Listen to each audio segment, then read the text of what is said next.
ਸਤਿ ਸ਼੍ਰੀ ਅਕਾਲ ਸਾਰੇ ਹੀ ਦਰਸ਼ਕਾਂ ਦਾ ਖਬਰਾਂ ਦੇ ਇਸ ਬੁਲੇਟਿਨ ਵਿੱਚ ਸਵਾਗਤ ਹੈ। ਬੁਲੇਟਿਨ ਦੀ ਸ਼ੁਰੂਆਤ ਕਰਾਂਗੇ ਹੈਡਲਾਈਨਸ ਦੇ ਨਾਲ। ਸਭ ਤੋਂ ਪਹਿਲਾਂ ਦੱਸਾਂਗੇ ਕੈਨੇਡਾ ਭਰ ਵਿੱਚ ਕੋਰੋਨਾ ਵਾਇਰਸ ਦੇ ਕੀ ਹੋ ਗਏ ਨੇ ਅੰਕੜੇ। ਕੈਨੇਡਾ ਵਿੱਚ ਨਵੇਂ ਆਇਆਂ ਲਈ ਨੌਕਰੀ ਲੱਭਣ ਤੇ ਹੋਰ ਹਰ ਤਰ੍ਹਾਂ ਦੀ ਮਦਦ ਲਈ ਸਾਂਝੀ ਕੀਤੀ ਗਈ ਇਮੀਗ੍ਰੇਸ਼ਨ ਵਿਭਾਗ ਵੱਲੋਂ ਜਾਣਕਾਰੀ। ਦੱਸਾਂਗੇ ਕਿੱਥੇ ਮੁਫਤ ਵਿੱਚ ਗੱਲਬਾਤ ਤੇ ਜਾਣਕਾਰੀ ਲਈ ਕਰ ਸਕਦੇ ਹੋ ਸੰਪਰਕ। ਟੋਰਾਂਟੋ ਡਾਊਨਟਾਊਨ ਵਿੱਚ ਅੱਜ ਚੱਲੀਆਂ ਗੋਲੀਆਂ, 3 ਨੂੰ ਲੱਗੀਆਂ ਜਿਨ੍ਹਾਂ ਵਿੱਚੋਂ ਇੱਕ ਨੌਜਵਾਨ ਦੀ ਹੋਈ ਮੌਤ। ਬਿਨਾਂ ਕਸੂਰ ਤੇ ਆਪਣਾ ਜ਼ੋਰ ਦਿਖਾਉਂਦੇ ਹੋਏ ਇੱਕ ਪੁਲਿਸ ਅਧਿਕਾਰੀ ਨੇ ਔਰਤ ਨੂੰ ਕੀਤਾ ਸੀ ਗ੍ਰਿਫਤਾਰ। ਅਦਾਲਤ ਨੇ ਹਰਜਾਨੇ ਵਜੋਂ ਔਰਤ ਲਈ ਐਲਾਨੇ $55,000। ਓਨਟਾਰੀਓ ਦੇ ਕੇਅਰ ਹੋਮਸ ਵਿੱਚ ਬਜ਼ੁਰਗਾਂ ਦੇ ਹਾਲਾਤ ਬਾਰੇ ਫੌਜੀਆਂ ਨੇ ਦਿੱਤੀ ਹੈਰਾਨੀਜਨਕ ਰਿਪੋਰਟ। ਕਾਕਰੋਚ ਘੁੰਮਦੇ ਨੇ, ਕੱਚਾ ਭੋਜਨ ਮਿਲਦਾ ਹੈ, ਦਵਾਈ ਨਹੀਂ ਦਿੱਤੀ ਜਾਂਦੀ, ਸਫਾਈ ਨਹੀਂ ਕੀਤੀ ਜਾਂਦੀ ਤੇ ਇੱਕੋ ਸਿਰਿੰਜ ਦੁਬਾਰਾ ਵਰਤਣ ਦੇ ਵੀ ਖੁਲਾਸੇ। ਦੱਸਾਂਗੇ ਇਸ ਦੇ ਉੱਤੇ ਪ੍ਰਧਾਨ ਮੰਤਰੀ ਜਸਟਿਨ ਟਰੂਡੋ ਤੇ ਪ੍ਰੀਮੀਅਰ ਡਗ ਫੋਰਡ ਨੇ ਕੀ ਲਿਆ ਐਕਸ਼ਨ। ਵੈਨਕੂਵਰ ਵਿੱਚ 24 ਘੰਟੇ ਦੌਰਾਨ 3 ਥਾਵਾਂ ਤੋਂ ਸਾਹਮਣੇ ਆਏ ਚਾਕੂ ਮਾਰਨ ਦੇ ਮਾਮਲੇ, 4 ਵਿਅਕਤੀ ਹਸਪਤਾਲ 'ਚ।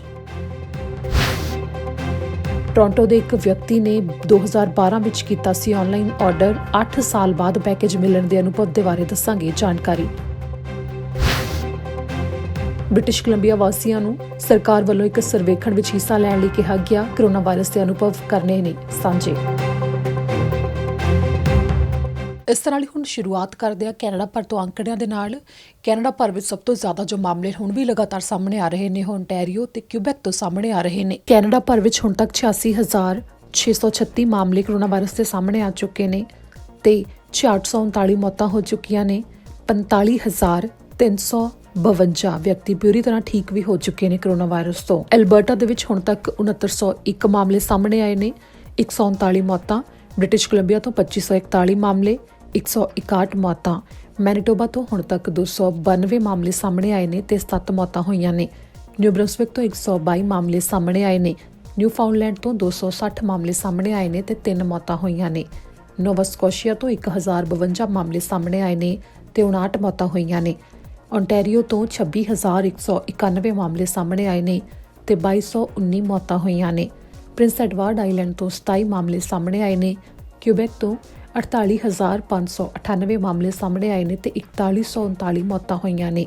ਸਸਕੈਚਵਨ ਤੋਂ 634 ਮਾਮਲੇ ਸਾਹਮਣੇ ਆਏ, 8 ਮੌਤਾਂ ਹੋਈਆਂ। ਨਾਰਥ ਵੈਸਟ ਟੈਰੀਟਰੀਜ਼ ਤੋਂ 5 ਤੇ ਯੂਕੋਨ ਤੋਂ 11 ਮਾਮਲੇ ਸਾਹਮਣੇ ਆਏ। ਹੁਣ ਰੁਕ ਕਰਦੇ ਅਹਿਮ ਖਬਰ ਦੇ ਵੱਲ। ਦਰਅਸਲ ਇਹ ਜਾਣਕਾਰੀ ਹੈ ਜੋ ਕਿ ਇਮੀਗ੍ਰੇਸ਼ਨ ਵਿਭਾਗ ਵੱਲੋਂ ਅੱਜ ਖਾਸ ਤੌਰ ਦੇ ਉੱਤੇ ਮੁੜ ਤੋਂ ਸਾਂਝੀ ਕੀਤੀ ਗਈ ਹੈ। ਕੈਨੇਡਾ ਵਿੱਚ ਜਿੰਨੇ ਵੀ ਨਵੇਂ ਵਿਅਕਤੀ ਆਉਂਦੇ ਨੇ ਜਾਂ ਫਿਰ ਕੈਨੇਡਾ ਵਿੱਚ ਆਉਣ ਦੀ ਤਿਆਰੀ ਕਰ ਰਹੇ ਨੇ ਤੇ ਉਹਨਾਂ ਦਾ ਕੰਮ ਜੋ ਹੋਣ ਵਾਲਾ ਪੇਪਰ ਵਰਕ ਤੇ ਉਸ ਤੋਂ ਬਾਅਦ ਉਹ ਕੈਨੇਡਾ ਆ ਜਾਣਗੇ, ਪਰਿਵਾਰਾਂ ਸਮੇਤ ਆਉਣਗੇ ਜਾਂ ਇਕੱਲੇ ਆਉਣਗੇ, ਤਾਂ ਇੱਥੇ ਆ ਕੇ ਸੈਟਲ ਹੋਣ ਵਾਸਤੇ ਜਿਹੜੇ ਪੱਕੇ PR ਲੈ ਕੇ ਆਉਂਦੇ ਨੇ, ਕਿਸ ਤਰ੍ਹਾਂ ਦੀਆਂ ਜਾਂ ਵਰਕ ਪਰਮਿਟ ਲੈ ਕੇ ਆਉਂਦੇ ਨੇ, ਕਿਸ ਤਰ੍ਹਾਂ ਦੀਆਂ ਮੁਸ਼ਕਲਾਂ ਉਹਨਾਂ ਨੂੰ ਆਉਂਦੀਆਂ ਨੇ। ਤੇ ਇਸ ਦੌਰਾਨ ਬਹੁਤ ਸਾਰੇ ਅਜਿਹੇ ਵੀ ਨੇ ਜਿਨ੍ਹਾਂ ਦੇ ਇੱਥੇ ਕੋਈ ਖਾਸ ਰਿਸ਼ਤੇਦਾਰ ਰਹਿੰਦੇ ਨਹੀਂ ਹੈਗੇ ਤੇ ਉਹਨਾਂ ਨੂੰ ਬਹੁਤ ਜ਼ਿਆਦਾ ਮਦਦ ਦੀ ਲੋੜ ਪੈਂਦੀ ਹੈ ਕਿ ਆਖਿਰ ਕਿਵੇਂ ਉਹ ਆਪਣੇ ਬੱਚਿਆਂ ਲਈ ਸਕੂਲ ਲੱਭਣਗੇ, ਕਿਵੇਂ ਉਹ ਇਸ ਸੰਬੰਧੀ ਨੌਕਰੀ ਲੱਭਣਗੇ ਤੇ ਰਹਿਣ ਲਈ ਥਾਂ ਲੱਭਣਗੇ। ਤਾਂ ਇਸ ਨੂੰ ਲੈ ਕੇ ਕੈਨੇਡਾ ਸਰਕਾਰ ਦੇ ਵੱਲੋਂ ਖਾਸ ਜਾਣਕਾਰੀ ਜੋ ਜਾਰੀ ਕੀਤੀ ਜਾਂਦੀ ਹੈ, ਉਸ ਦੇ ਵਿੱਚ ਮੁਫਤ ਦੇ ਵਿੱਚ ਮਦਦ ਮੁਹੱਈਆ ਕਰਵਾਈ ਜਾਂਦੀ ਹੈ ਤਾਂ ਕਿ ਜਿੰਨੇ ਵੀ ਨਵੇਂ ਕੈਨੇਡਾ ਦੇ ਵਿੱਚ ਇਮੀਗ੍ਰੈਂਟਸ ਆਉਂਦੇ ਨੇ ਉਹਨਾਂ ਨੂੰ ਸੈਟਲ ਹੋਣ ਵਾਸਤੇ ਮਦਦ ਦਿੱਤੀ ਜਾਵੇ। ਬਹੁਤ ਸਾਰੀਆਂ ਅਜਿਹੀਆਂ ਸਰਵਿਸਿਜ਼ ਨੇ ਜਿਸ ਦੇ ਵਿੱਚ ਉਹਨਾਂ ਨੂੰ ਮੁਫਤ ਵਿੱਚ ਸਾਰੀ ਜਾਣਕਾਰੀ ਵੀ ਦਿੱਤੀ ਜਾਂਦੀ ਹੈ ਤੇ ਨਾਲ ਹੀ ਮਦਦ ਮੁਹੱਈਆ ਕਰਵਾਈ ਜਾਂਦੀ ਹੈ, ਜਿਸ ਦੇ ਵਿੱਚ ਇਹ ਨਹੀਂ ਹੈ ਕਿ ਤੁਸੀਂ ਇਹ ਦਿੱਕਤ ਮਹਿਸੂਸ ਕਰੋ ਕਿ ਇੰਗਲਿਸ਼ ਨੂੰ ਜੇ ਸਮਝਣ 'ਚ ਦਿੱਕਤ ਆਉਂਦੀ ਹੈ ਤਾਂ ਤੁਸੀਂ ਮਦਦ ਨਹੀਂ ਲੈ ਸਕੋਗੇ। ਦਰਅਸਲ ਜੇਕਰ ਤੁਸੀਂ canada.ca ਦੇ ਉੱਤੇ ਜਾਵੋਗੇ ਤਾਂ ਉਸ ਤੋਂ ਬਾਅਦ ਇਮੀਗ੍ਰੇਸ਼ਨ ਐਂਡ ਸਿਟੀਜ਼ਨਸ਼ਿਪ ਦੇ ਉੱਤੇ ਜਾ ਕੇ ਇੱਕ ਨਿਊ ਇਮੀਗ੍ਰੈਂਟਸ ਦਾ ਕਾਲਮ ਆਉਂਦਾ। ਨਿਊ ਇਮੀਗ੍ਰੈਂਟਸ ਦੇ ਉੱਤੇ ਜਦ ਤੁਸੀਂ ਕਲਿੱਕ ਕਰੋਗੇ ਤਾਂ ਉੱਥੇ ਸੈਟਲਮੈਂਟ ਵਾਸਤੇ ਮਦਦ ਦੇ ਲਈ ਖਾਸ ਤੌਰ ਦੇ ਉੱਤੇ ਉੱਪਰ ਸਕਰੀਨ ਆ ਜਾਵੇਗੀ, ਜਿਸ ਤੋਂ ਬਾਅਦ ਇੱਕ ਪੁਆਇੰਟ ਵੀ ਦਿੱਤਾ ਗਿਆ ਹੈ ਕਿ ਕਿਸ ਤਰ੍ਹਾਂ ਦੀ ਮਦਦ ਇੱਥੇ ਮੁਹੱਈਆ ਕਰਵਾਈ ਜਾ ਰਹੀ ਹੈ ਤੇ ਅੱਗੇ ਲਿੰਕ ਵੀ ਦਿੱਤੇ ਗਏ ਨੇ ਜਿਸ ਦੇ ਵਿੱਚ ਜਦੋਂ ਕਲਿੱਕ ਕਰੋਗੇ ਤੇ ਉੱਥੇ ਤੁਹਾਨੂੰ ਸਾਰੀ ਜਾਣਕਾਰੀ ਮਿਲ ਜਾਵੇਗੀ ਤੇ ਤੁਸੀਂ ਫੋਨ ਦੇ ਉੱਤੇ ਵੀ ਸੰਪਰਕ ਕਰ ਸਕਦੇ ਹੋ। ਉਸ ਤੋਂ ਬਾਅਦ ਤੁਹਾਨੂੰ ਜਾਣਕਾਰੀ ਦਿੱਤੀ ਜਾਵੇਗੀ ਈਮੇਲ ਦੇ ਉੱਤੇ ਵੀ, ਵੀਡੀਓ ਕਾਲ ਤੇ ਵੀ ਸੰਪਰਕ ਕਰ ਸਕਦੇ ਹੋ ਤੇ ਵੱਖੋ ਵੱਖਰੀਆਂ ਭਾਸ਼ਾਵਾਂ ਦੇ ਵਿੱਚ ਵੀ ਜਾਣਕਾਰੀ ਸਾਰੀ ਮੌਜੂਦ ਹੋਵੇਗੀ। ਤੇ ਜੇਕਰ ਤੁਸੀਂ ਕੈਨੇਡਾ ਵਿੱਚ ਆਏ ਹੋਏ ਹੋ ਤੇ ਇੱਥੇ ਤੁਸੀਂ ਨੌਕਰੀ ਲੱਭ ਰਹੇ ਹੋ, ਤੁਹਾਨੂੰ ਮਿਲ ਨਹੀਂ ਰਹੀ ਤੇ ਤੁਸੀਂ ਨਵੇਂ ਆਏ ਸੀ, ਤਾਂ ਉਸ ਦੇ ਵਿੱਚ ਵੀ ਜਿਹੋ ਜਿਹੀ ਨੌਕਰੀ ਤੁਹਾਨੂੰ ਚਾਹੀਦੀ ਹੈ, ਜਿਹੋ ਜਿਹਾ ਕੰਮ ਤੁਸੀਂ ਕਰ ਸਕਦੇ ਹੋ, ਉਸ ਨੂੰ ਲੈਣ ਦੇ ਵਿੱਚ ਮਦਦ ਦਿੱਤੀ ਜਾਵੇਗੀ। ਨੌਕਰੀ ਦੇ ਨਾਲ ਹੀ ਜੇਕਰ ਤੁਹਾਨੂੰ ਆਪਣੀ ਲੈਂਗੁਏਜ ਨੂੰ ਲੈ ਕੇ ਮਦਦ ਚਾਹੀਦੀ ਹੈ ਤੇ ਇੰਗਲਿਸ਼ ਸਿੱਖਣ ਨੂੰ ਮਦਦ ਚਾਹੀਦੀ ਹੈ ਤਾਂ ਫਿਰ ਮੁਫਤ ਵਿੱਚ ਕਲਾਸਿਸ ਵੀ ਲਗਾਈਆਂ ਜਾਂਦੀਆਂ ਨੇ ਤੇ ਰਜਿਸਟਰ ਕੀਤਾ ਜਾ ਸਕਦਾ ਹੈ। ਰਹਿਣ ਦੇ ਲਈ ਥਾਂ ਨਹੀਂ ਮਿਲ ਰਹੀ, ਉਹਦੇ ਵਾਸਤੇ ਵੀ ਮਦਦ ਮਿਲਦੀ ਹੈ। ਫਾਰਮਸ ਤੇ ਐਪਲੀਕੇਸ਼ਨ ਭਰਨ ਵਾਸਤੇ ਜਾਂ ਫਿਰ ਉਹਨਾਂ ਨੂੰ ਲੈਣ ਵਾਸਤੇ ਤੁਹਾਨੂੰ ਦਿੱਕਤ ਆ ਰਹੀ ਹੈ ਤੇ ਤੁਹਾਨੂੰ ਸਮਝ ਨਹੀਂ ਆ ਰਹੀ ਕਿ ਕਿਹੜਾ ਫਾਰਮ ਕਿਵੇਂ ਭਰਨਾ ਹੈ, ਤਾਂ ਉਹਦੀ ਮਦਦ ਵੀ ਉਹਨਾਂ ਵੱਲੋਂ ਦਿੱਤੀ ਜਾਂਦੀ ਹੈ। ਬੱਚਿਆਂ ਦੇ ਸਕੂਲ ਉਹਨਾਂ ਨੂੰ ਭੇਜਣ ਵਾਸਤੇ, ਦਾਖਲਾ ਦਿਵਾਉਣ ਦੇ ਵਾਸਤੇ ਵੀ ਮਦਦ ਦਿੱਤੀ ਜਾਂਦੀ ਹੈ ਤੇ ਨਾਲ ਹੀ ਕਮਿਊਨਿਟੀ ਦੇ ਵਿੱਚ ਆਖਿਰ ਕਿਹੜੀਆਂ ਸਰਵਿਸਿਜ਼ ਦਿੱਤੀਆਂ ਜਾਂਦੀਆਂ ਨੇ ਉਹਨਾਂ ਸਾਰਿਆਂ ਦੇ ਬਾਰੇ ਜਾਣਕਾਰੀ ਦਿੱਤੀ ਜਾਂਦੀ ਹੈ। ਇਹ ਤਾਂ ਸੀ ਕੈਨੇਡਾ ਵਿੱਚ ਨਵੇਂ ਆਇਆਂ ਵਾਸਤੇ ਜਾਣਕਾਰੀ ਜਾਂ ਫਿਰ ਕੈਨੇਡਾ 'ਚ ਆਉਣ ਦੀ ਤਿਆਰੀ ਕਰ ਰਹੇ ਨੇ ਉਹਨਾਂ ਵਾਸਤੇ ਜਾਣਕਾਰੀ। ਤੇ ਹੁਣ ਵੱਡੀ ਖਬਰ ਦੇ ਵੱਲ ਰੁਖ ਕਰਦੇ ਹਾਂ। ਟੋਰਾਂਟੋ ਦੇ ਡਾਊਨਟਾਊਨ ਵਿੱਚ ਅੱਜ ਗੋਲੀਆਂ ਚੱਲੀਆਂ ਨੇ। ਗੋਲੀਆਂ ਚਲਾਉਣ ਵਾਲੇ ਵਿਅਕਤੀ ਦੀ ਭਾਲ ਤਾਂ ਕੀਤੀ ਜਾ ਰਹੀ ਹੈ ਪਰ ਹਥਿਆਰ ਪੁਲਿਸ ਨੇ ਬਰਾਮਦ ਕਰ ਲਿਆ। ਤੁਹਾਨੂੰ ਦੱਸਦੇ ਹਾਂ ਕਿ ਕੀ ਸੀ ਪੂਰਾ ਮਾਮਲਾ।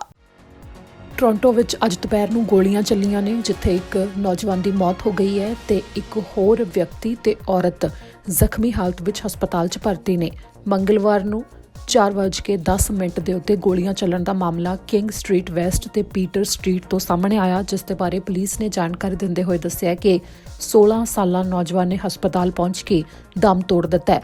ਟੋਰਾਂਟੋ ਡਾਊਨਟਾਊਨ ਦੇ ਵਿੱਚ ਗੋਲੀਆਂ ਚੱਲਣ ਦੇ ਸਾਹਮਣੇ ਆਏ ਇਸ ਮਾਮਲੇ ਦਰਮਿਆਨ ਜਾਣਕਾਰੀ ਦਿੰਦੇ ਹੋਏ ਪੁਲਿਸ ਅਧਿਕਾਰੀ ਨੇ ਇਹ ਵੀ ਦੱਸਿਆ ਕਿ ਜਿਸ ਵਿਅਕਤੀ ਦੇ ਵੱਲੋਂ ਗੋਲੀਆਂ ਚਲਾਈਆਂ ਗਈਆਂ ਮੰਨੀਆਂ ਜਾ ਰਹੀਆਂ ਨੇ ਉਸਨੇ ਉਹਨਾਂ ਵਿਅਕਤੀਆਂ ਦਾ ਜਿਨ੍ਹਾਂ ਦੇ ਉੱਤੇ ਗੋਲੀਆਂ ਚਲਾਈਆਂ ਜਾਣੀਆਂ ਸੀ ਕਰੀਬ 40 ਮਿੰਟ ਤੱਕ ਉੱਥੇ ਗੱਡੀ ਖੜੀ ਕਰਕੇ ਉਹਨਾਂ ਦੀ ਉਡੀਕ ਕੀਤੀ, ਜਿਸ ਤੋਂ ਬਾਅਦ ਉਸਨੇ ਗੋਲੀਆਂ ਚਲਾ ਦਿੱਤੀਆਂ ਤੇ ਫਿਰ ਗੰਭੀਰ ਹਾਲਤ ਵਿੱਚ ਨੌਜਵਾਨ ਨੂੰ ਤੇ 2 ਵਿਅਕਤੀਆਂ ਨੂੰ, ਜਿਸ ਵਿੱਚ ਇੱਕ ਔਰਤ ਸੀ, ਹਸਪਤਾਲ ਪਹੁੰਚਾਇਆ ਗਿਆ। ਪਰ ਹਸਪਤਾਲ ਪਹੁੰਚ ਕੇ 16 ਸਾਲਾ ਨੌਜਵਾਨ ਨੇ ਦਮ ਤੋੜ ਦਿੱਤਾ।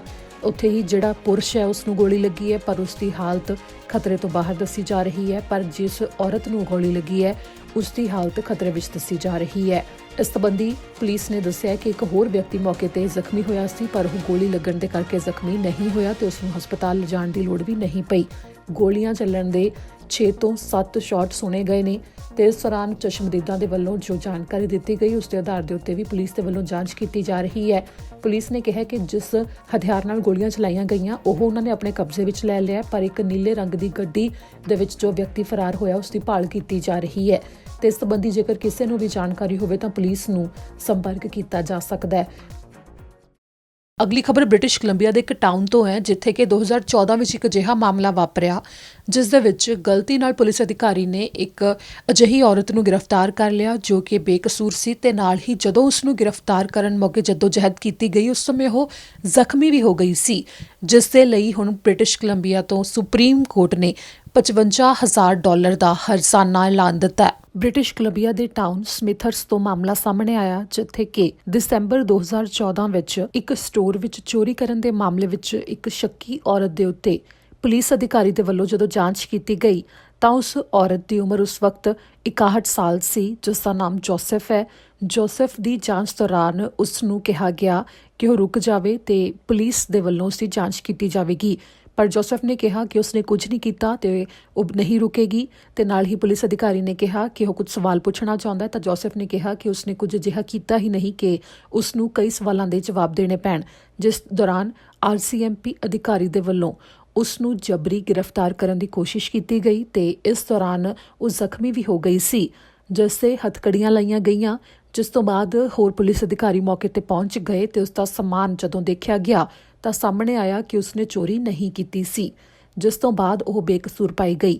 ਤਾਂ ਇਸ ਤੋਂ ਬਾਅਦ ਏਰਨ ਜੋਸਫ ਦੇ ਵੱਲੋਂ ਇਸ ਉੱਤੇ ਸ਼ਿਕਾਇਤ ਕੀਤੀ ਗਈ ਤੇ ਨਾਲ ਹੀ ਇਸ ਦੇ ਉੱਤੇ ਉਸਨੇ ਕੇਸ ਕਰ ਦਿੱਤਾ ਤੇ ਫਿਰ ਇਸ ਮਾਮਲੇ ਉੱਤੇ ਹੁਣ ਫੈਸਲਾ ਸੁਣਾਉਂਦੇ ਹੋਏ BC ਸੁਪਰੀਮ ਕੋਰਟ ਦੇ ਜਸਟਿਸ ਦੇ ਵੱਲੋਂ $55,000 ਉਸ ਔਰਤ ਨੂੰ ਦੇਣ ਵਾਸਤੇ ਕਿਹਾ ਗਿਆ ਜੋ ਕਿ ਉਸ ਸਮੇਂ ਜ਼ਖਮੀ ਵੀ ਹੋ ਗਈ ਸੀ, ਜਿਸ ਦੀ ਉਮਰ 2014 ਵਿੱਚ 61 ਸਾਲ ਸੀ ਤੇ ਹੁਣ ਉਸ ਦੀ ਉਮਰ 67 ਸਾਲ ਦੀ ਹੈ ਜਦੋਂ ਉਸ ਦੇ ਵਾਸਤੇ ਅਦਾਲਤ ਵੱਲੋਂ ਇਹ ਐਲਾਨ ਕੀਤਾ ਗਿਆ ਹੈ। ਅਗਲੀ ਅੱਜ ਦੀ ਸਭ ਤੋਂ ਵੱਡੀ ਖਬਰ ਇਸ ਸਮੇਂ ਜੋ ਬਣੀ ਹੋਈ ਹੈ ਕੈਨੇਡਾ ਦੀ ਸੀਨੀਅਰਸ ਦੇ ਕੇਅਰ ਹੋਮਸ ਦੇ ਵਿੱਚ ਓਨਟਾਰੀਓ ਦੇ ਅੰਦਰ ਹਾਲਾਤ ਨੇ ਜੋ ਉਹ ਜਦੋਂ ਫੌਜੀਆਂ ਦੀ ਮਦਦ ਲਈ ਗਈ ਕੇਅਰ ਹੋਮਸ ਵਿੱਚ COVID-19 ਫੈਲਣ ਕਰਕੇ ਤੇ ਫੌਜ ਦੇ ਜਿਹੜੇ ਅਧਿਕਾਰੀ ਜਦੋਂ ਕੇਅਰ ਹੋਮਸ ਦੇ ਵਿੱਚ ਬਜ਼ੁਰਗਾਂ ਦੀ ਮਦਦ ਦੇ ਵਾਸਤੇ ਉੱਥੇ ਦੇਖਿਆ, ਉਹਨਾਂ ਨੇ ਹਾਲਾਤ ਦੇਖੇ, ਉਸ ਤੋਂ ਬਾਅਦ ਇੱਕ ਰਿਪੋਰਟ ਦਿੱਤੀ ਉਹਨਾਂ ਨੇ ਤੇ ਉਹ ਰਿਪੋਰਟ ਜਦੋਂ ਜਨਤਕ ਹੋਈ ਉਸ ਦੇ ਵਿੱਚ ਬੇਹੱਦ ਸ਼ਰਮਨਾਕ ਖੁਲਾਸੇ ਹੋਏ ਨੇ ਕਿ ਬਜ਼ੁਰਗਾਂ ਨੂੰ ਸਾਫ਼ ਨਹੀਂ ਕੀਤਾ ਜਾ ਰਿਹਾ, ਉਹਨਾਂ ਦੇ ਚਮੜੀ ਖਰਾਬ ਹੋਈ ਪਈ ਹੈ, ਉਹਨਾਂ ਦੇ ਛਾਲੇ ਹੋਏ ਪਏ ਨੇ, ਦਵਾਈ ਨਹੀਂ ਦਿੱਤੀ ਜਾ ਰਹੀ,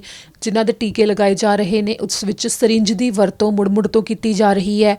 ਇਸ ਦੇ ਨਾਲ ਹੀ ਕਾਕਰੋਚ ਘੁੰਮਦੇ ਦਿਖਾਈ ਦਿੱਤੇ, ਉਹਨਾਂ ਨੂੰ ਸਮੇਂ ਸਿਰ ਭੋਜਨ ਨਹੀਂ ਦਿੱਤਾ ਜਾਂਦਾ ਤੇ ਕੱਚਾ ਭੋਜਨ ਦਿੱਤਾ ਜਾਂਦਾ ਹੈ। ਕਾਫੀ ਜ਼ਿਆਦਾ ਮੰਦੇ ਹਾਲਾਤ ਦਿਖਾਏ ਗਏ ਨੇ, ਜਿਸ ਤੋਂ ਬਾਅਦ ਪ੍ਰਧਾਨ ਮੰਤਰੀ ਜਸਟਿਨ ਟਰੂਡੋ ਨੇ ਵੀ ਇਸ ਦੇ ਉੱਤੇ ਸਖਤੀ ਦੇ ਨਾਲ ਐਕਸ਼ਨ ਲੈਣ ਲਈ ਕਿਹਾ ਤੇ ਪ੍ਰੀਮੀਅਰ ਡਗ ਫੋਰਡ ਨੇ ਕਿਹਾ ਕਿ ਉਹਨਾਂ ਦੀ ਨਜ਼ਰ ਦੇ ਵਿੱਚ ਇਹ ਨਹੀਂ ਸੀ ਤੇ ਉਹ ਭਾਵੁਕ ਵੀ ਹੋ ਗਏ ਜਦੋਂ ਇਸ ਦੇ ਬਾਰੇ ਗੱਲ ਕਰ ਰਹੇ ਸੀ ਤਾਂ ਉਹਨਾਂ ਦੇ ਅੱਖਾਂ ਵਿੱਚ ਹੰਝੂ ਆ ਗਏ ਕਿ ਇੰਨੀ ਜ਼ਿਆਦਾ ਬੁਰੀ ਹਾਲਤ ਬਜ਼ੁਰਗਾਂ ਦੀ ਕੀਤੀ ਹੋਈ ਸੀ। ਤੇ ਇਸ ਤੋਂ ਬਾਅਦ ਜਿਹੜਾ ਪੂਰਾ ਮਾਮਲਾ ਤੁਹਾਨੂੰ ਇੱਕ ਵਾਰ ਇਸ ਰਿਪੋਰਟ ਵਿੱਚ ਦੱਸ ਦਿੰਦੇ ਹਾਂ। ਬਜ਼ੁਰਗਾਂ ਦੇ ਰਹਿਣ ਦੇ ਵਾਸਤੇ ਕੇਅਰ ਹੋਮ ਜੋ ਬਣਾਏ ਜਾਂਦੇ ਨੇ ਓਨਟਾਰੀਓ ਵਿੱਚੋਂ, ਉਹਨਾਂ ਤੋਂ ਕਾਫੀ ਜ਼ਿਆਦਾ ਖੁਲਾਸੇ ਹੋਏ ਨੇ। ਦਰਅਸਲ ਕੋਵਿਡ-19 ਨਾਲ ਨਜਿੱਠਣ ਲਈ ਕਿਊਬੈਕ ਤੇ ਓਨਟਾਰੀਓ ਵਿੱਚ ਫੌਜੀਆਂ ਦੀ ਮਦਦ ਲਈ ਗਈ ਸੀ ਤੇ ਫਿਰ ਓਨਟਾਰੀਓ ਵਿੱਚ ਫੌਜੀਆਂ ਦੇ ਵੱਲੋਂ ਜਦੋਂ ਮਦਦ ਕੀਤੀ ਗਈ ਤਾਂ ਉਹਨਾਂ ਨੇ ਕਈ ਖੁਲਾਸੇ ਕੀਤੇ, ਜਿਸ ਤੋਂ ਬਾਅਦ ਡਗ ਫੋਰਡ ਸਰਕਾਰ ਵੱਲੋਂ ਸਖਤ ਕਦਮ ਇਸ ਦੇ ਉੱਤੇ ਚੁੱਕਣ ਦੀ ਗੱਲ ਵੀ ਕਹੀ ਗਈ ਹੈ। ਇਸ ਸੰਬੰਧੀ ਫੌਜੀਆਂ ਦੇ ਵੱਲੋਂ ਖੁਲਾਸੇ ਕੀਤੇ ਗਏ ਨੇ ਕਿ ਕੇਅਰ ਹੋਮਸ ਦੇ ਵਿੱਚ ਬਜ਼ੁਰਗਾਂ ਦਾ ਬਿਲਕੁਲ ਧਿਆਨ ਨਹੀਂ ਰੱਖਿਆ ਜਾਂਦਾ, ਉੱਥੇ ਕਾਕਰੋਚ ਘੁੰਮਦੇ ਨੇ, ਸਫਾਈ ਨਹੀਂ ਕੀਤੀ ਜਾਂਦੀ, ਕਈ ਮਰੀਜ਼ਾਂ ਦੇ ਛਾਲੇ ਹੋਏ ਨੇ ਤੇ ਉਹਨਾਂ ਨੂੰ ਬਿਲਕੁਲ ਕੋਈ ਇਲਾਜ ਨਹੀਂ ਦਿੱਤਾ ਜਾਂਦਾ, ਕਈ ਬਜ਼ੁਰਗਾਂ ਨੂੰ ਕੋਈ ਦਵਾਈ ਵੀ ਨਹੀਂ ਦਿੱਤੀ ਜਾਂਦੀ ਤੇ ਕਈਆਂ ਦੇ ਡਾਈਪਰ ਵੀ ਨਹੀਂ ਬਦਲੇ ਜਾਂਦੇ। ਇਸੇ ਤਰ੍ਹਾਂ ਗੰਦਗੀ ਦੇ ਵਿੱਚ ਉਹਨਾਂ ਨੂੰ ਛੱਡ ਦਿੱਤਾ ਜਾਂਦਾ ਤੇ ਇੱਕੋ ਸਰਿੰਜ ਦੀ ਬਾਰ-ਬਾਰ ਵਰਤੋਂ ਕਰਨ ਵਰਗੀਆਂ ਗੱਲਾਂ ਵੀ ਦੱਸੀਆਂ ਗਈਆਂ ਨੇ। ਇੱਥੇ ਇਸ ਖੁਲਾਸੇ ਦੇ ਹੋਣ ਤੋਂ ਬਾਅਦ ਪ੍ਰਧਾਨ ਮੰਤਰੀ ਜਸਟਿਨ ਟਰੂਡੋ ਨੇ ਇਸ ਦੇ ਉੱਤੇ ਸਖਤ ਐਕਸ਼ਨ ਲੈਣ ਦੇ ਲਈ ਕਿਹਾ, ਜਿਨ੍ਹਾਂ ਨੇ ਖੁਦ ਵੀ ਸਵੇਰੇ ਜਾਣਕਾਰੀ ਦਿੱਤੀ ਸੀ ਕਿ ਓਨਟਾਰੀਓ ਦੇ ਪ੍ਰੀਮੀਅਰ ਡਗ ਫੋਰਡ ਦੇ ਵੱਲੋਂ ਇਸ ਦੇ ਉੱਤੇ ਕਦਮ ਚੁੱਕੇ ਜਾਣ ਦੀ ਗੱਲ ਕਹੀ ਗਈ ਹੈ ਤੇ ਉਹ ਇਸ ਦੇ ਉੱਤੇ ਐਲਾਨ ਕਰਨਗੇ। ਇਸ ਸੰਬੰਧੀ ਪ੍ਰੀਮੀਅਰ ਡਗ ਫੋਰਡ ਨੇ ਇਸ ਦੇ ਉੱਤੇ ਇੱਕ ਜਾਂਚ ਖੋਲ੍ਹ ਦਿੱਤੀ ਹੈ, ਜਿਸ ਦੇ ਵਾਸਤੇ ਜਾਂਚ ਅਧਿਕਾਰੀਆਂ ਦੇ ਵੱਲੋਂ ਹੁਣ ਪੂਰਾ ਦੇਖਿਆ ਜਾਵੇਗਾ ਕਿ ਆਖਿਰ ਕਿਹੋ ਜਿਹਾ ਮਾਹੌਲ ਕੇਅਰ ਹੋਮਸ ਦੇ ਵਿੱਚ ਮੌਜੂਦ ਸੀ ਤੇ ਬਜ਼ੁਰਗਾਂ ਨਾਲ ਅਜਿਹਾ ਕਿਉਂ ਕੀਤਾ ਜਾ ਰਿਹਾ ਹੈ। ਵੱਖੋ-ਵੱਖਰੇ ਸ਼ਹਿਰਾਂ ਵਿੱਚ ਓਨਟਾਰੀਓ ਤੋਂ ਇਹ ਮਾਮਲੇ ਸਾਹਮਣੇ ਆਏ ਨੇ, ਜਿਸ ਦੇ ਵਿੱਚ ਨਾਰਥ ਯਾਰਕ, ਪਿਕਰਿੰਗ, ਬਰੈਂਪਟਨ ਇਹ ਵੀ ਸ਼ਾਮਲ ਨੇ।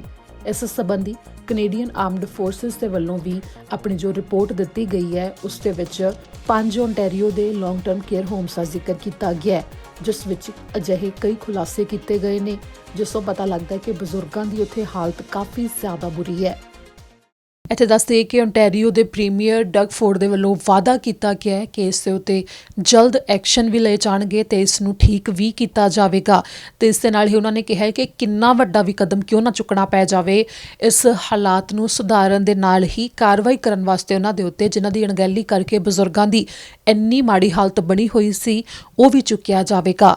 ਇਸ ਨਾਲ ਹੀ ਅਗਲੀ ਖਬਰ ਵੈਨਕੂਵਰ ਤੋਂ ਹੈ, ਜਿੱਥੇ ਪੁਲਿਸ ਦੇ ਵੱਲੋਂ ਸਾਂਝਾ ਕੀਤਾ ਗਿਆ, ਜਿੱਥੇ ਇੱਕ ਪਾਸੇ ਕੋਵਿਡ-19 ਦੇ ਕਰਕੇ ਲੋਕ ਘਰਾਂ ਚੋਂ ਬਾਹਰ ਘੱਟ ਨਿਕਲ ਰਹੇ ਨੇ, ਬਿਜ਼ਨਸ ਵੀ ਬੰਦ ਨੇ, ਸੜਕਾਂ ਦੇ ਉੱਤੇ ਲੋਕ ਘੱਟ ਦਿਖਾਈ ਦਿੰਦੇ ਨੇ, ਤਾਂ ਨਾਲ ਹੀ ਕ੍ਰਿਮੀਨਲ ਐਕਟੀਵਿਟੀਜ਼ ਦੇ ਮਾਮਲੇ ਵੀ ਬਹੁਤ ਜ਼ਿਆਦਾ ਵੱਧ ਗਏ ਨੇ, ਜਿਸ ਦੇ ਵਿੱਚ ਉਹਨਾਂ ਨੇ ਦੱਸਿਆ ਕਿ ਪਿਛਲੇ 24 ਘੰਟੇ ਦੌਰਾਨ ਹੀ ਵੱਖੋ-ਵੱਖਰੀਆਂ 3 ਥਾਵਾਂ ਤੋਂ ਚਾਕੂ ਮਾਰਨ ਦੇ ਮਾਮਲੇ ਉਹਨਾਂ ਕੋਲ ਸਾਹਮਣੇ ਆਏ ਨੇ।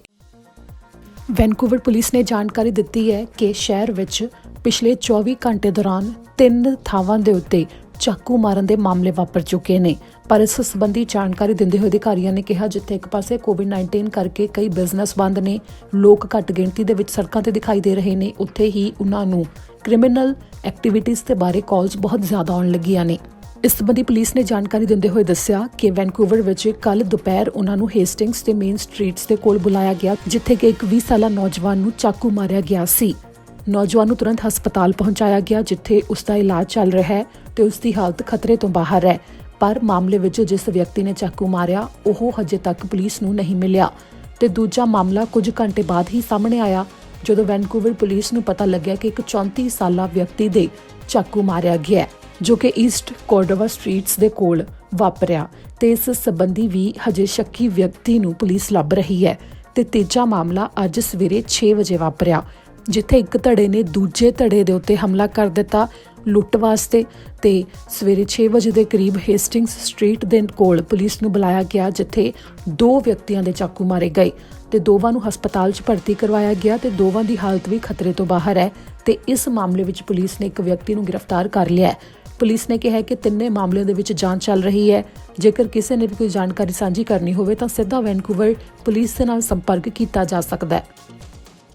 ਅਗਲੀ ਖਬਰ ਹੈ ਕਾਫੀ ਹੈਰਾਨੀਜਨਕ ਹੈ ਜੋ ਕਿ ਟੋਰਾਂਟੋ ਤੋਂ ਇੱਕ ਵਿਅਕਤੀ ਦੇ ਵੱਲੋਂ ਜਾਣਕਾਰੀ ਸਾਂਝੀ ਕੀਤੀ ਗਈ ਹੈ। ਤਸਵੀਰ ਵੀ ਸਾਂਝੀ ਕੀਤੀ ਗਈ ਹੈ ਉਸ ਪੈਕੇਜ ਦੀ ਜੋ ਉਸ ਨੂੰ 8 ਸਾਲ ਬਾਅਦ ਮਿਲਿਆ।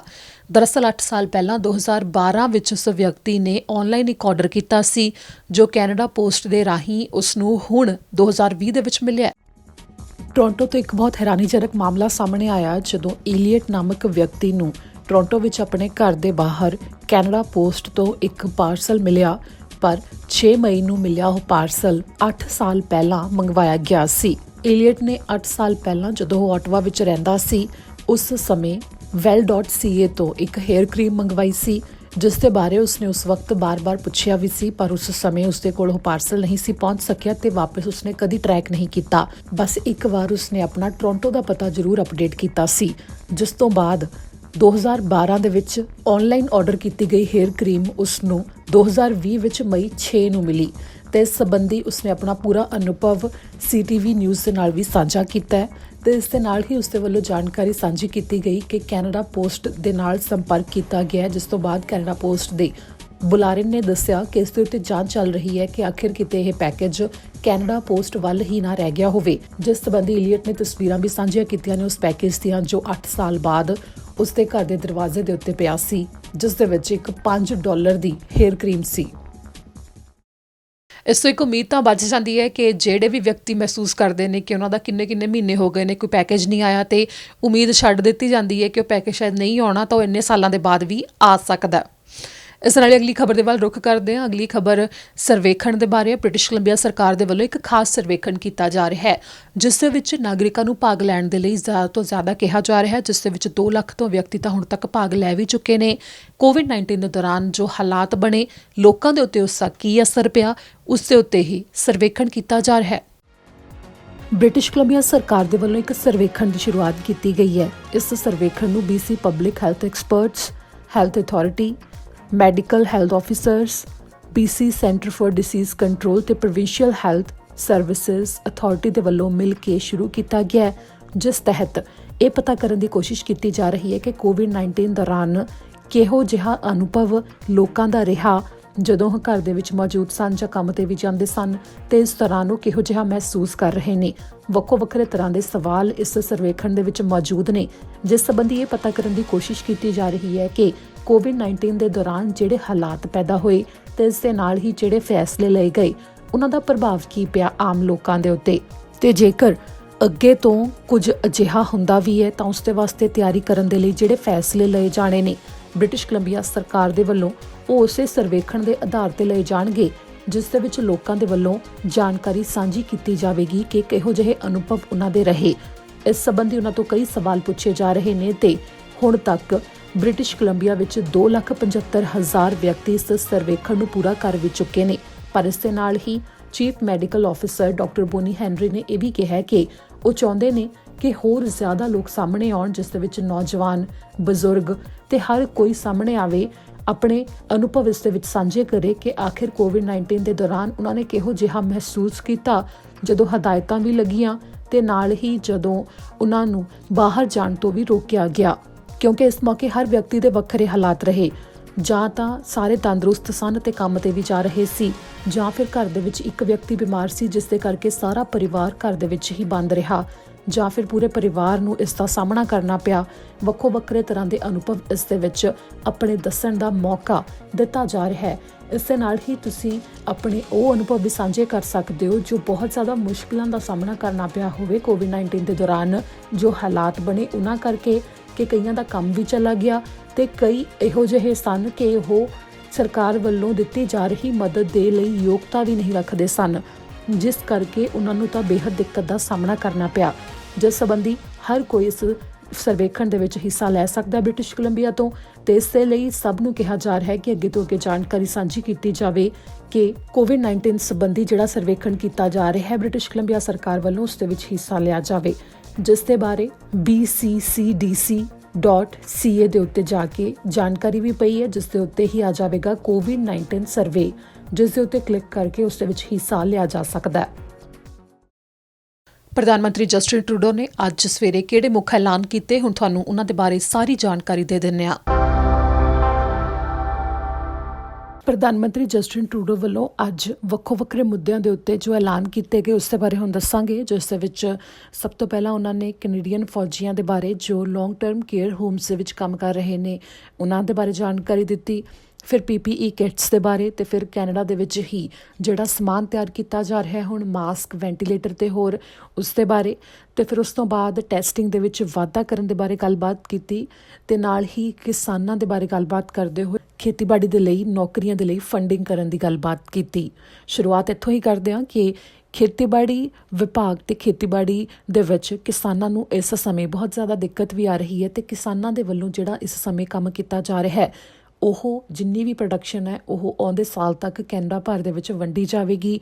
ਉਹ ਭੋਜਨ ਵੱਖੋ ਵੱਖਰੇ ਗਰੋਸਰੀ ਸਟੋਰਸ ਦੇ ਵਿੱਚ ਲੋਕਾਂ ਦੇ ਘਰਾਂ 'ਚ ਪਹੁੰਚੇਗਾ ਤੇ ਇਸੇ ਨੂੰ ਲੈ ਕੇ ਚਿੰਤਾ ਦਾ ਪ੍ਰਗਟਾਵਾ ਕੀਤਾ ਜਾ ਰਿਹਾ ਹੈ ਕਿ ਕਾਮਿਆਂ ਦੀ ਵੱਡੀ ਘਾਟ ਦੇ ਕਾਰਨ ਵੱਡੀਆਂ ਚੁਣੌਤੀਆਂ ਦਾ ਸਾਹਮਣਾ ਕਰ ਰਹੇ ਨੇ ਕਿਸਾਨ, ਜਿਸ ਦੇ ਲਈ ਵੱਖੋ ਵੱਖਰੇ ਪੱਧਰਾਂ ਦੇ ਉੱਤੇ ਸਰਕਾਰ ਦੇ ਵੱਲੋਂ ਕਿਸਾਨਾਂ ਦੀ ਮਦਦ ਵਾਸਤੇ ਕਦਮ ਵੀ ਚੁੱਕੇ ਜਾ ਰਹੇ ਨੇ, ਐਲਾਨ ਵੀ ਕੀਤੇ ਜਾ ਰਹੇ ਨੇ, ਜਿਸ ਦਾ ਜ਼ਿਕਰ ਪ੍ਰਧਾਨ ਮੰਤਰੀ ਨੇ ਅੱਜ ਇੱਕ ਵਾਰ ਫੇਰ ਕੀਤਾ ਤੇ ਨਾਲ ਹੀ ਐਲਾਨ ਕੀਤਾ ਕਿ 700 ਨੌਕਰੀਆਂ ਨੌਜਵਾਨਾਂ ਦੇ ਲਈ ਫੰਡਿੰਗ ਉਸ ਵਾਸਤੇ ਸਰਕਾਰ ਦੇ ਵੱਲੋਂ ਦਿੱਤੀ ਜਾਵੇਗੀ ਜੋ ਕਿ ਖੇਤੀਬਾੜੀ ਦੇ ਵਿੱਚ ਹੋਵੇਗਾ।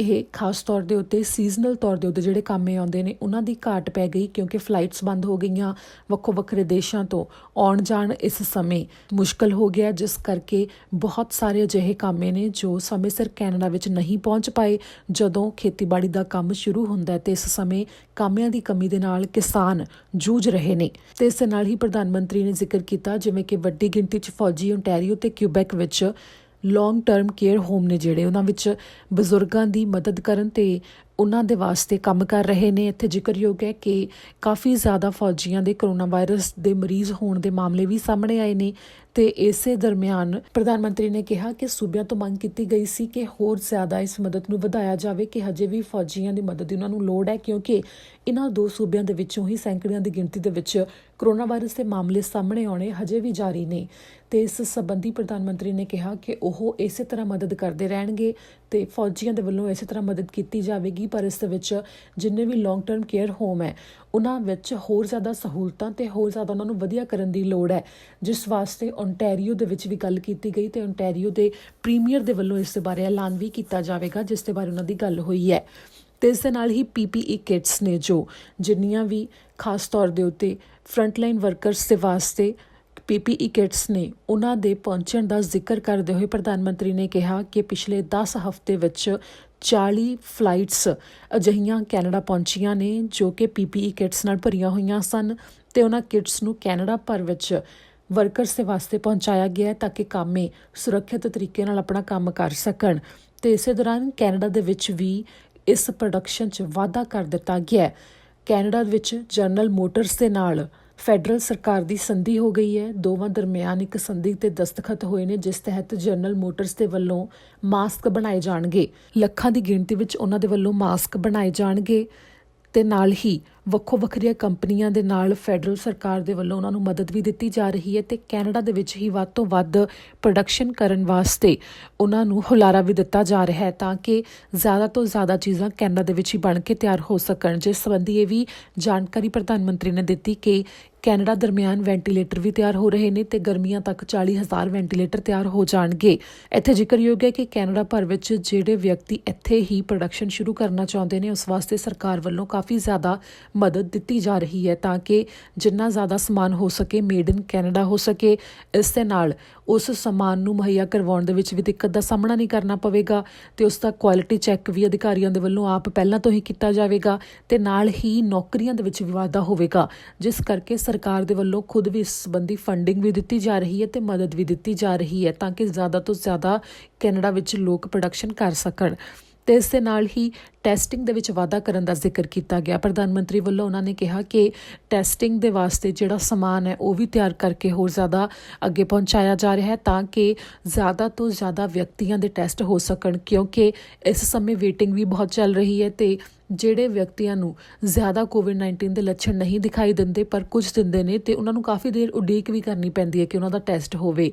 ਤਾਂ ਇਸ ਸੰਬੰਧੀ ਬਾਰ-ਬਾਰ ਇਹ ਵੀ ਕਿਹਾ ਜਾ ਰਿਹਾ ਹੈ ਕਿ ਜਿੰਨਾ ਜ਼ਿਆਦਾ ਹੋ ਸਕਦਾ ਹੈ ਕਿ ਅਗਰ ਕਿਸੇ ਨੂੰ ਸਿਰਫ ਜ਼ੁਕਾਮ ਵੀ ਹੈ ਜਾਂ ਸਿਰਫ ਬੁਖਾਰ ਵੀ ਹੈ, ਉਹ ਵੀ ਆਪਣਾ ਟੈਸਟ ਜ਼ਰੂਰ ਕਰਵਾ ਲੈਣ ਤਾਂ ਕਿ ਕਿਸੇ ਸੰਬੰਧੀ ਕੋਈ ਸ਼ੱਕ ਵੀ ਨਾ ਰਹੇ ਕਿ ਕਿਸੇ ਨੂੰ ਕੋਵਿਡ-19 ਹੈ ਜਾਂ ਨਹੀਂ, ਤੇ ਉਹ ਬਿਲਕੁਲ ਵੀ ਆਪਣੇ ਕੰਮ ਤੇ ਜਾਂ ਘਰ ਤੋਂ ਬਾਹਰ ਨਾ ਜਾਣ ਜੇਕਰ ਥੋੜੇ ਜਿਹੇ ਵੀ ਬਿਮਾਰ ਹਨ। ਅੱਜ ਦੇ ਇਸ ਬੁਲੇਟਿਨ ਵਿੱਚ ਇੰਨਾ ਹੀ। ਅੰਤ ਵਿੱਚ ਮੁੜ ਤੋਂ ਇੱਕ ਨਜ਼ਰ ਹੈਡਲਾਈਨਸ ਤੇ।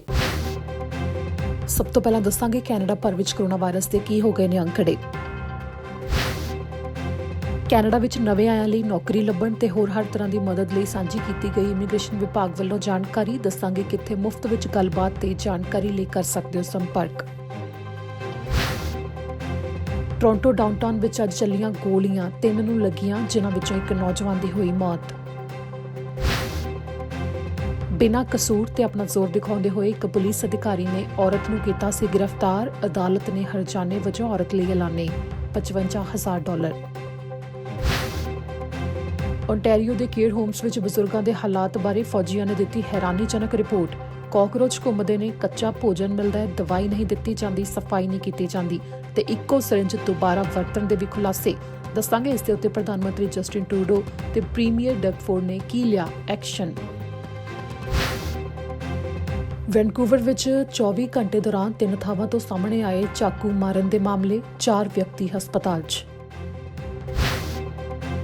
ਟੋਰਾਂਟੋ ਦੇ ਇੱਕ ਵਿਅਕਤੀ ਨੇ 2012 ਵਿੱਚ ਕੀਤਾ ਸੀ ਆਨਲਾਈਨ ਆਰਡਰ। 8 ਸਾਲ ਬਾਅਦ ਪੈਕੇਜ ਮਿਲਣ ਦੇ ਅਨੁਭਵ ਦੇ ਬਾਰੇ ਦੱਸਾਂਗੇ ਜਾਣਕਾਰੀ। ਬ੍ਰਿਟਿਸ਼ ਕੋਲੰਬੀਆ ਵਾਸੀਆਂ ਨੂੰ ਸਰਕਾਰ ਵੱਲੋਂ ਇੱਕ ਸਰਵੇਖਣ ਵਿੱਚ ਹਿੱਸਾ ਲੈਣ ਲਈ ਕਿਹਾ ਗਿਆ। ਕੋਰੋਨਾ ਵਾਇਰਸ ਦੇ ਅਨੁਭਵ ਕਰਨੇ ਨੇ ਸਾਂਝੇ।